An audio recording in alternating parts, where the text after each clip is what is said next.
Greetings. Welcome to TheQueenElle LLC. This is TheQueenElle. Thank you so much for joining me today. Now, I will give you a bit of a disclaimer. If you hear any background noise, we have spring cleaning happening around me right now in my home. I posted a spring equinox video, so if you have not checked that video out, I will link it above so that you may see it. But let's get started with this video today. So this video is regarding the new supermoon in Aries. So this is really exciting. We know that new moons are traditionally used for setting intentions, preparing to manifest our desires, our goals, our dreams, etc. And we set intentions by stating affirmations. We set our intentions by just meditating on what we want to happen. We set our intentions by writing down our desires. You can make petitions and essentially write on a piece of paper your name, your desires, your goals, things that you hope to accomplish, and folding the paper, and you always fold it towards you. Typically, people will fold the paper 3 times toward themselves. It's just in the practice of bringing those things to yourself and attracting what you're interested in, attracting what you desire and what you want to manifest. And then after you fold the paper up, then sticking it under a candle. Traditionally, in some cultures, it would be a tea light candle, but mainly a white candle. And you would set your petition under the white candle, light the candle, and just let it burn. Always burn candles away from children and pets and anything that's flammable, and never leave a candle unattended. So there's that. Now, with this new moon, it's not just a new moon, it's a new supermoon. So traditionally, we hear about supermoons being a full moon because a supermoon is one where the moon is closer to Earth than we typically see. So there's like the harvest moon in the fall, and you'll see like a big yellow moon. Usually there are different types of supermoons that happen throughout the year. They're not that common, but they happen often enough. So you'll just see the moon will, just as it sounds, it will look larger than what we're used to, and it will look a lot closer to wherever you are looking at it. Now, with this being a new moon, you won't be able to see the new moon because the new moon is basically when Earth is between the sun and the moon. So we're not able to see the moon in the sky. So this will be a new supermoon. But what does a supermoon mean?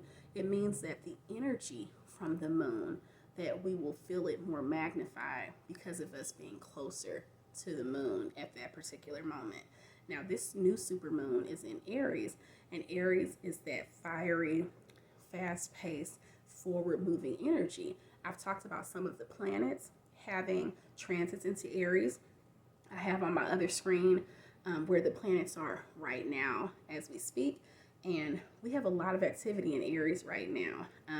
Obviously, the sun is moving into the Aries later this week because we are moving into the sun sign of Aries, but we have other planetary bodies that are moving into Aries or are already placed in Aries right now. Mercury, which is our planet of communication, is in Aries right now. Jupiter is in Aries right now, and that's our lucky planet. Chiron, our wounded healer, is in Aries right now. Aries, which is a one of the smaller minor or dwarf planets, is also in Aries right now. And if you're curious about what purpose Aries has in our life, then I'm going to link our minor dwarf planet video up above so that you may view that. So those are the planetary bodies that are in the zodiac sign of Aries right now. So there's something else going on that I find quite interesting. So first, this week is all about manifestation. There's so much going on. We have this new supermoon in Aries. We have the spring equinox, which is taking place on March 20th, and that's essentially our zodiac new year and just a time to start fresh in our lives, right? Then we also have Pluto, major transformation taking place. We're entering into the age of Aquarius, and that's just a major shift for us because we've been in Pluto has been in Capricorn since 2008. So, and now that Pluto is entering Aquarius, it will be in Aquarius until 2044. So that is 21 years. It's crazy. There will be some retrograde transits, like we have Pluto going into retrograde May 1st, but that is huge. So there will be a video for that. So watch out for that. That video is coming this week. But along with the new supermoon in Aries taking place on March 21st, we also have this new supermoon in Aries will be square Mars and Gemini. Now, Mars is our action planet. There's that physical energy that's taking place. And that, correlates with the Aries energy, but this is Mars and Gemini. And so what does Mars and Gemini mean? I'm going to get to that. Now, first, these planetary bodies, the moon, this new supermoon, and Mars, they are going to be square with each other. So what does that mean? Square is typically a conflict where there's a lot of tension. They will be fully square with each other. Now, being square with each other, if you're not aware of the planetary aspects, I do also have a planetary aspect video that I'm linking above. What does it mean when planetary bodies are square each other? So there is a direct conflict. Now, an aspect is whatever interaction that planets, or in this case I say planetary bodies because we're dealing with the moon and one of the large planets, however they're interacting with each other. And by interaction, I mean if Earth is, that's our perspective. We're here on Earth. That's where we reside. So all of the planets we look at from our perspective down here on Earth, right? Now, if we draw a line from here to this new supermoon, and then we draw another line from here to Mars, it will make a 90-degree angle, right? And that is what square means. So the different planetary aspects, they're different degrees of that angle that it's made, and that will determine what type of energy will be felt. So in this case, it's square. Now, square is a direct conflict, but it's more of a conflict and resolution. So it will remain a conflict in your life if you allow it to be, or if you look at it as an opportunity for growth, an opportunity to learn something, an opportunity to develop yourself in a specific area, then you can find a way to just hone in on some conflict resolution with regard to this square energy. Okay, now I made some notes of what that means for us, and then I'm going to pull a few cards. So I won't keep you long. I know I see it's already been 10 minutes, so let's dive in. Now, some of the things that came to mind as I meditated on what this means for us. I talked about what you do with the new moon and how you can further enhance your manifestation practice. But with regard to the new supermoon being square Mars and Gemini, I think it's imperative that we don't allow new beginnings, because there's that newness with the supermoon, right? That new moon, don't allow new beginnings to stall because of a lack of being effective in the way that we interact with others, right? So the square energy, like I said, that conflict and how we need to hone in on some conflict resolution. Don't allow any conflict that you're faced with for this week to impede you manifesting what you want to manifest, okay? Also, this is a lesson in just practicing proper etiquette as far as, our emotional intelligence, as far as having some compassion for others. So just in the way that you move, it's great to feel called to, to get out there and to make some things happen. But when we're interacting with other people, that's where we really need to practice discernment. I always talk about practicing discernment but making sure that when you're making your presence known and your presence felt with the actions, just the way that you move in the world, that you just interact in the most effective way that you can. So those intentions that you have, you want to make your intentions clear. But if you're doing anything that has you interacting with other people, whether it's in business or your professional or personal life, be sure that you can be bold, but not be pushy, to not be prideful when you're interacting with someone. So what does that mean? That means, let's say you have this business venture that you're working on. Well, when you are trying to put yourself out there, there's a way to do it, right? There's a way to practice humility and not to do it in a way that will be off-putting to others, to be down to earth. That's what I'm feeling led to say, to interact with others in a way where it's relatable. So if this is a venture where you're being of service to others, it's important to you want to serve with a clear conscience and not have anyone feeling like, you're doing it just for show, or you're doing it just for money, or that you're not really like all in with your intentions.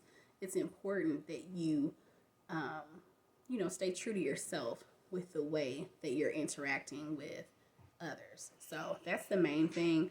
Also, advocate for yourself, but practice, again, that compassion and humanity. I already covered that. And do the work that is necessary to increase the effectiveness of your manifestation. Okay? So that work looks like kind of doing a gut check for yourself. So, am I well before I attempt to project any sort of wellness with other people or interact with others in a certain way? Let me, make sure that I do the wellness practices that I should do in order to be able to put my best foot forward. So I also have a video on meditation that is posting this week. I have other meditation videos. I'm a firm believer of practicing meditation, just doing whatever you need to do, whatever is therapeutic or cathartic to you, in order for you to be well when you're interacting with the world. So let me make sure that I covered the things that I want to cover. Okay, and also to be specific with your petitions. So when you're setting those intentions and doing the new moon practices, be specific. And I read something that someone said recently, and they said, they typically will say, just general things like, I just want peace, I want wellness, I just want joy. And I laughed because I thought, I have a tendency to do that, to think in generalities and not to be specific. Well, what does that look like for you? That's a blanket statement for the world, just to protect mankind, etc. But what specifically are you looking for yourself? Because that's what intentions are for. When you are stating affirmations, be specific. No matter how many affirmations you have to write because of how detailed they are, do it. You're speaking to Source, the Creator, God, whomever you look to for guidance and for that peace of mind. You're speaking to your spirit guides, the angels, your ancestors, your spiritual community. That's who you're tapping into, and they want to hear from you specifically, not, like the politicians, response on things, but who are you really? And so it's important that when you're setting your intentions that you, again, it's a part of staying true to yourself, but be specific. This is you pouring your heart out and really tapping into the root of who you are. So it's important that, in order to be effective in that communication and how we set our intentions, that we be as specific and detailed as we can. So I definitely wanted to pull a few cards just to tap into any energy that the spirit guides had for us with regard to this new supermoon in Aries, okay? So let's get started. Judgment. We have the Judgment card. Okay, so self-explanatory, but this is all about having justice in our lives, but not just justice in the literal sense, like from the legal, side of things, but this is about karma. This is about paying it forward. So with those intentions that we're setting, it's important to know that, you know, you want to project the energy that you desire in your life. So whatever you hope to have in your life, whatever you're hoping to usher in, to welcome into your life, you want to make sure that that's what you exude. If you want more love in your life, you want to lead with love when you interact with other people. If you want a partner in your life and you don't have one right now, then you want to set yourself up to be the best partner for someone else that you can be. If you want to get that job or that business venture that you're contemplating, then you need to be, you know, whatever genre that is in, you need to prepare yourself to be that, you know, even before you have it, you know, claim it, affirm it. So let's see what else. Okay, we have the Four of Swords.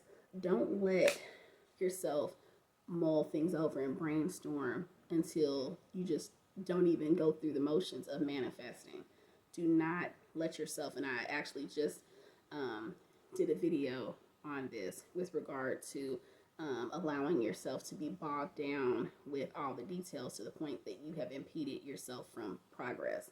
So you just gotta make some choices, gotta make it happen. And then we have the Ace of Swords. This is all about newness, new energy, new beginnings, fresh starts. All about this new supermoon energy, okay? So let's tap into that. Now I'm going to pull a card from my African Goddess Rising Oracle deck. Let's see. This is Iset, surrender. Surrender to the universe. Surrender to the energy that's out there for us. Surrender to the acceptance and the acknowledgement that what is here for you is for you. What the universe has for you is for you. What your ancestors have fought for, that is for you. It's yours for the taking. It's yours to manifest. It's yours to embrace. So I hope that my message resonated with you today. Thank you so much for joining me. I'll be in touch. Peace. Ashe.